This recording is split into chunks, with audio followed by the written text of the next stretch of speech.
Go now to Anonymous in your neck of the woods, Father, in Virginia, listening on 1160 AM. Anonymous, you are on with Father Bjorn Lundberg. Hello, Father. Hi. Thank you for taking my call. Absolutely. What's your question? So first I wanted to start off by thanking you for your vocation story at the beginning. I'm currently discerning religious life as well, and I was stuck in the wanting to know for absolute, with an absolute positive assurance that this is where I'm supposed to be. I'm glad I'm not the only one that's not completely sure.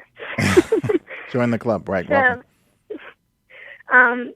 My question is I'm not having trouble trusting God. What I'm having trouble with is discerning when God is speaking and when it's just myself that's speaking. And I was wondering if you had anything to say about that. Do you have a spiritual director at all? No. Okay. I would recommend that, if you're discerning religious life or just the interior life, it's good to have a guide. I mean, there's a kind of a kind of harsh way of saying the person who has themselves as a director is a fool. And I don't mean that in any way against you or as an insult. It's just saying that we, whether you want to grow, if someone hires a financial planner or a personal trainer or want to learn how to cook or play the piano, they go to somebody who has experience.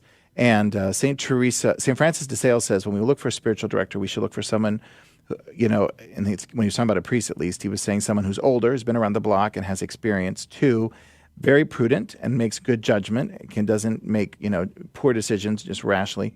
Thirdly, knows the faith very well, because those experience, prudence, and knowledge of the faith are what help steer a person. And a spiritual guide isn't meant to replace your free will, but to kind of accompany you and help you discern what is coming from you or not. Because in these early stages of discernment or at other points, we can have tons of good options. And it seems like all these things are available to us and we're not sure they're all attractive. So we're no longer choosing between good and evil. We're choosing between good and better. And then trying to figure out what that is. It's helpful to have a spiritual guide or spiritual director who can say, when I pray, it seems like God is saying this. Because to a certain extent, what you're doing is if you get on a boat, you get your sea legs, you're getting your sea legs in the spiritual life and starting to discern, what is the voice of God? What is coming from me? What's coming from outside factors? Ultimately, when God leads us to something, it's going to lead you to greater peace and increase in joy and interior freedom, even though you can be in a very difficult situation that's painful. But when you're doing God's will, you will have a peace. Not saying we won't suffer, but we'll have a surrender and a serenity knowing that we're doing what God wants. So I would recommend trying to pray for a spiritual director. And then you can be able, maybe once a month, get together with that person and talk to them about what's going on in your prayer life. Does that work for you, Anonymous? Yeah, that sounds like good advice. I'll have to look around then.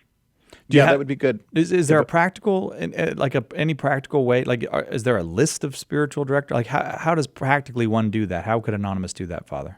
Right. Number one, I don't know if you're involved with a parish or if there's a priest or a religious person in the parish, like a consecrated person who's available you could talk to. Also, you want to find out the priests in the area or who you could consider talking to. You might go to a priest and say, I'm looking for a spiritual director. Do you recommend anybody? And they might could give you some options.